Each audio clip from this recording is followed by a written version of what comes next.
All right, there we go. What's going on, everybody? Sorry for the movement and glitches there. I'm getting things moved around, getting things adjusted, changed the positioning of the camera here so I could get a little bit of a different angle. But I'm noticing that the light's not really cooperating, so we'll just kind of run with it for now, see how things go, and then get things a little more adjusted as we go forward. So, thanks for coming in and checking out the review here. This is the weekend review for AEW. Um, I would say Dynamite from this past week was pretty good. I'd say it's one of the better ones they've had in a while. Not sure what the ratings have came out like, but it was actually a pretty good show. When you look at how they set things up for the weekend for Collision, the Grand Slam Australia, it went over pretty well. Um, there's definitely some parts that it's going to be interesting to see where they go. Really going to want to. They've got some angles that can really go somewhere, and they've got some people that they really just need to not make the same mistakes with, especially on the babyface side that they've made mistakes with in the past. So it kicked. Sorry, Dynamite. Last Wednesday kicked off with the Adam Page Max Caster angle. Quick squash match. They really have some potential with this Max Caster character. It's been interesting to see how they started with it. It definitely has that potential to connect. They just need to be careful with how they do it. And Hangman is really gaining some momentum. And I'm really going to be interested to see how him and MJF go and how they're going to lead into that once that program is over. What are they going to do with MJF? What are they going to do with Hangman Page? They then went into versus the Undisputed Kingdom, Cole, Strong, and O'Reilly. I've always loved watching Roderick Strong wrestle. The Messiah, the Backbreaker. He is amazing. You can tell they still have that chemistry from back when they were in the era, back in NXT, and they were absolutely amazing. It just doesn't hit the same here, mostly just with how they've been booked in the past. They're trying to recreate it, but it's not landing as well as it could. But as far as the quality of a match, you're not going to get much better than this as far as for a trios match when you've got Pac, Claudio, Cole, all these guys. Like they just did a really good job. Uh, of course, Death Riders retain. They're really hammering home the Death Riders with all these angles.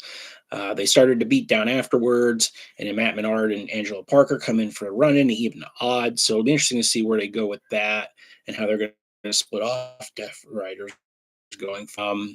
Then they do the angle backstage with Cope, Jay White, and Moxley and Shafir. It was pretty funny. Shafir basically got shoved into a closet. I don't know why it was so funny, but when that happened and that was their way of springing the briefcase, it was funny. It got a chuckle out of me. Then we went into Hook, Joe, and Shibata versus Cruz, Solo, and Grillo. Squash match, nothing spectacular. Joe hit the muscle buster for the finish. Then they cut their promo on the patriarchy. So this is definitely leading towards a trios match of some kind. And I'm just waiting for when they're going to have Chris. If it was like, hey, you got a year to do this, you got to do it in that time. But it's almost like, okay, if it's not going to happen soon, there's no point in it even happening. Like it really just they need to get that over with. Then we get into the stare down with the showdown with Jericho and Bandito. Um, when this learning tree stuff started, I was really interested to see where it went, and now it just seems like it. I don't know. It don't hit like it did in the beginning. Hobbs comes down and gets into it with Big Bill. Hobbs can definitely have some potential as a babyface. They just need to protect him with booking him. And Big Bill is definitely gaining some momentum. So I don't know if they're the two best to book against each other right now, because I really wouldn't want to halt any momentum for either one of them. But I think they could definitely have a good match if it happened. Um, then you get MJF comes down for a Dustin Rhodes match with Dustin Rhodes, and I loved the start of this match where MJF charged and Dustin just put him right into that scoop slam to get it going. That's definitely not a spot you usually see that move in. So I thought that was really good energy spot to start. Kept going further on the arm, kept going back and forth. Rhodes made some good counters into things like power bomb. Um, really had a good, solid match for a TV match. And then MJF gets to win. He keeps working on the arm. Hangman comes in. They get their face, stare down. Separate him. MJF grabs the mic, starts running down Page. He comes back. They brawl. So you definitely know this is going somewhere. This has the potential to be something really cool. I think the winner of this should get the belt off of Moxley, but I doubt it'll go there. Then you had Megan Bain. She had a squash match with Maya World. She has all the potential in the world to be a star in this company. She's got the look. She's got the presence. She has the size. She has the ring ability. Um, she she can do it all. They just need to not mess, basically. Then Statlander comes in, has a match with Penelope Ford, similar situation. A little longer of a match, but essentially a squash match. Then after that, Megan Bain appears, gets the F5 on Statlander on the floor, which looked really good. I get the sense that this is the direction they're going with them. They match up size wise really well. I just hope that they don't do it too soon. Like, give Megan Bain some more momentum, let her gain some more steam, and then go there. The Guns make their return. They end up facing the Hurt Syndicate for the tag team titles. I wasn't a fan. The Guns being in that spot was good. I like that they got to face the Hurt Syndicate. I just think for their first match back after being out, them losing, I didn't like. I would have rather them get a couple wins under their belt and build to a tag team title match. Um, Obviously, the Hurt Syndicate retain. It was a really good match. You could definitely tell that the Hurt Syndicate was calling it. They were running it. It made sense. There was nothing that was crazy. There was no insane moves, anything like that. Just a really solid match. And I really like the Guns as a tag team. I just wish they wouldn't have gotten beat right out of their return. I wish they would have got a little bit of a build. Then we finish with Cope and Jay White calling out Moxley. They have the briefcase. Spike makes his return, which I don't know how many fans, if they didn't see it in WWE, would really understand what that whole situation was and how it tied back to Foley and everything else from WrestleMania. I forget what WrestleMania that was, if it was 24 or something. It was a while ago. So I don't know if that necessarily connected. Then there was the big schmaz. They hit the briefcase. They play a little cat house game. They get the briefcase back. Show goes off the air. So overall, it was a pretty good Dynamite. I would say that they, are definitely hit their stride, and they were getting storylines all set up for this Collision Grand Slam in Australia. They went into it with momentum. I know there was all of the scuttlebutt that was going on with the whole ticket situation, and they got moved, and they got moved from the stadium to the arena, and there was reports that Tony Khan got booed by the crowd there when he went out and addressed them before the show went live. It was kind of crazy that he announced that it was, I think he said, their third biggest gate. which I'm assuming that means it's basically the biggest gate outside of the two Wembley shows that had a ton more people than this show. And it was like 11,000 people, if I remember reading right. And so to have that big of a gate with 11,000 people, I would have hated to see what those ticket prices were. Um, but it seems like they at least got what they were looking for. The crowd for it was definitely hot. They were into it. Um, they were ready to see some potential title changes. I think they were expecting a couple more than they got. But as the show went on and then when it was over, you could see why they did what they did.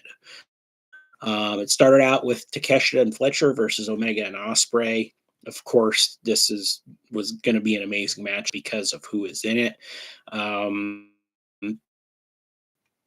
the back and forth with Fletcher and Takeshita and Omega. They did the double Terminator spot, Osprey and Omega. That was really great. They ended up, Omega with his Snapdragons. They had the standing DDTs, and then just the finish of it was awesome. Where Omega had Takeshita up in the one winged angel. Osprey came off, gave the hidden blade into it. So I thought that was really creative, and I don't remember ever seeing that before. So it was a really creative finish to that match. And I get doing that and having that match, but I don't know if, pinning. I know they pinned Takeshita. It made sense afterwards, but at the moment when it happened, I was like, why realize Kyle Fletcher's from Australia, so they probably wanted to save him from the pin in his home country, and they at least did an insane finish to help Takeshita. He basically took a double finish to get him down. So that was, of course, as expected, that was an awesome match. We then went into the Harley Cameron versus Mercedes Monet. Um, I haven't been the biggest fan of Monet as much as the character, but I mean, she can definitely work, and she took her good match for how short of a time period she's been wrestling. I think it's like 3 or 4 years. This was definitely the best match she had. Mercedes, we know she can wrestle. She's wrestled with the best in the world, so it wasn't a surprise that she took her to that kind of match. It was more just, was Harley Cameron going to meet the expectation? I think she definitely did. The crowd definitely thought it'd be a change here somewhere, but it did not happen. I'm really starting to wonder, like, when is she going to drop this title? I don't even know to think of, like, okay, unless they're going to do something where they're going to have Megan Bain and Statlander, winner becomes number one contender for that. But I would almost say that there's more of a need for contenders in the women's world championship picture as well. But we'll see what they do. Then you have the Brisbane Brawl. Jay White and Cope versus Moxley and Claudio. It's your no rules, no DQ match. They'll go all over the place into the crowd. I thought it was absolutely bonkers that Copeland decided to take a dive. Excuse me. When he literally missed how many months after breaking his leg, jumping off the cage onto Malachi Black. But you can't drag it out of him. He's 50 and he's diving off of ledges on the Claudio. And obviously, this one was a lot safer than the cage dive, but 50 with a broken leg. I'm 40 and I'm hurting from working out today. So, but more power to him. He's got the ability to do it. They go back and forth. They're in the ring, out of the ring, they're outside. Eventually, Cope gets a chair wrapped in barbed wire, starts beating Mox with it. He gets another chair, sets up to do a concerto with it. He gets foiled. Marina Schaefer hits him and hits Cope in the head with a briefcase. Mox gets the bulldog choke in. It makes it look like Copeland's going to kick out of it and get out of it, but then he fades and he goes down and he gets choked out. Yeah, I don't know about that for a finish. I really think that, like,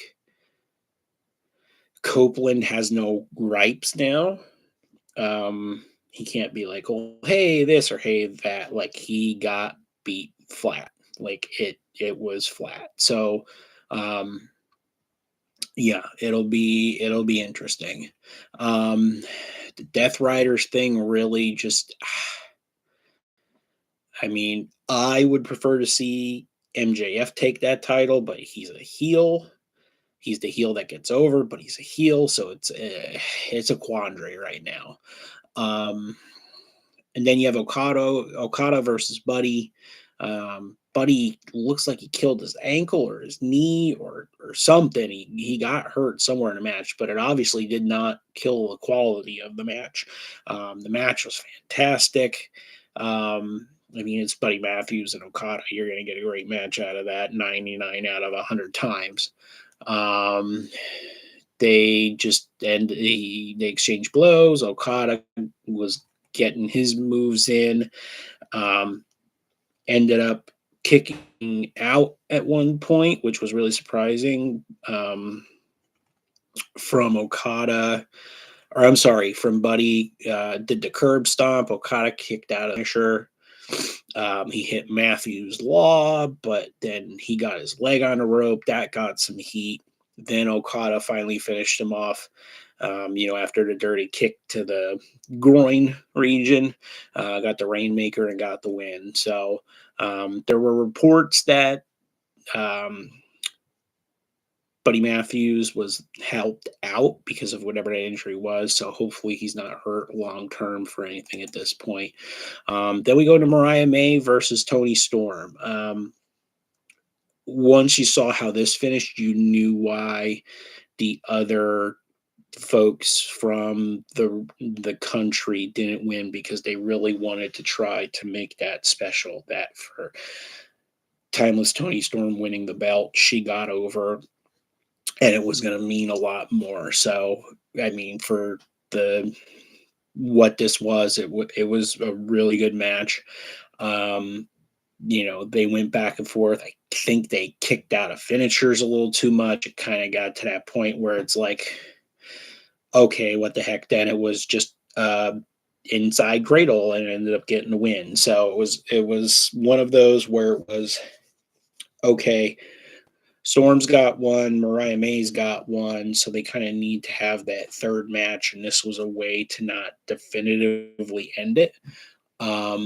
So I'm thinking they're going to have one more match, but I'm hoping it's sooner rather than later, because I remembered seeing something online or hearing something on another podcast where Toni Storm and Mariah May have essentially owned the Women's World Championship picture since like the end of 2013. So they really need to finish this up. If they can do it at Revolution, do it at Revolution so they can start getting some fresh faces into that title picture. So, but it was a good way to end the show, way to send everybody home happy. Got to see their home country hero get the belt, go home with the Women's World Championship. And it was in a way where it really doesn't kill Mariah May. Like, she's going to have, like I said, it was that Storm countered the fireman's carry into the roll up and got the win. So it still leaves her open for that opportunity to say, hey, I got one, you got one. Let's finish this off. So overall, I would say top to bottom, it was a really good week of shows for AEW. They really have been getting back into a rhythm again, where they're doing some positive things and they're really starting to develop some more folks.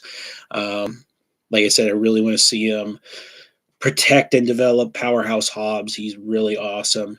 Give the Guns a little bit of momentum so they can get back into the tag team picture. really be careful with what they do with MJF and Hangman Adam Page, because there's really an opportunity to do some great stuff with both of them after they get done with this angle. Um, so I'm really going to be interested to see what happens there. So yeah, so that was the week in review. We'll be doing this every Tuesday, either 9 or 9:30, and going to try and do this as a regular thing. Do WWE week in review on Sunday nights, and then do AEW week in review on Tuesday nights, and then um, when there's pay-per-views or special shows for either one, can potentially sprinkle in some more things there. So, all right. So if you saw this live, thanks for being here. I appreciate you taking the time. If not, if you've seen this on review, thanks for taking the time to watch this, and we'll see you next time. All right. Talk to you later.